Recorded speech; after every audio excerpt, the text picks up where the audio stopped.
बॉक्सिंगचा brand आहे. बॉक्सिंगचा brand आहे.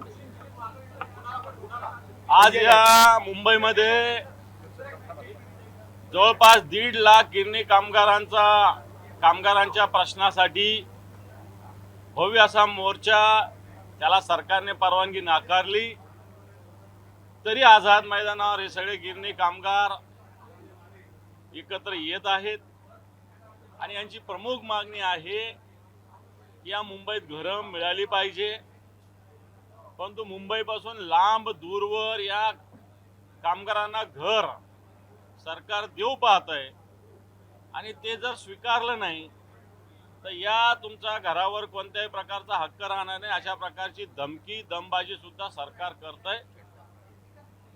आणि हे कशासाठी केलं जात आहे? हे गिरणी कामगाराचा अंत किती बघणार आपण?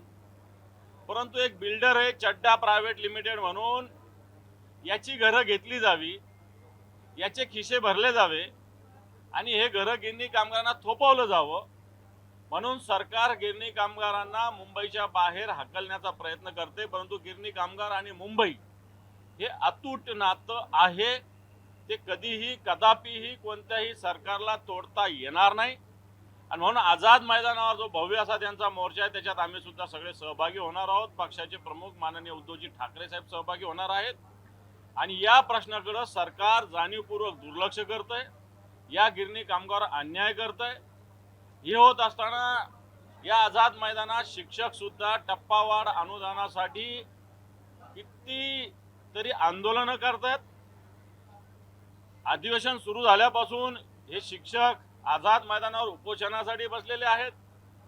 ज्या सरकारने स्वतःचा अध्यादेश काढलेला आहे त्याची अंमलबजावणी करा, टप्पा अनुदान वाढ करा, 20 चे 40, 40 चे 60, 60 चे 80, 80 चे 100. आणि ही मागणी आहे, परंतु हे सरकार दिवाळखोरीत निघालेलं आहे. हे सरकार एक एक पैशासाठी मोहताज आहे. काल पुरवणी मागण्यामध्ये आम्ही हे विषय मांडलेले आहेत. एकीकडे ऋण काढून सण करण्याचं काम, वेगवेगळ्या कंपन्या स्थापन करून त्याच्यात कर्ज घेऊन या महाराष्ट्राला कर्जात डुबवायचं काम सरकार करतंय. आणि असं असताना मूळ शिक्षकाला या सगळ्या लाभ मिळण्यापासून सरकार दूर ठेवतोय. आणि म्हणून या दोन विषयावर आम्ही आंदोलन केलेलं आहे आणि निश्चित या भूमिका सभागृहात सुद्धा आम्ही मांडू.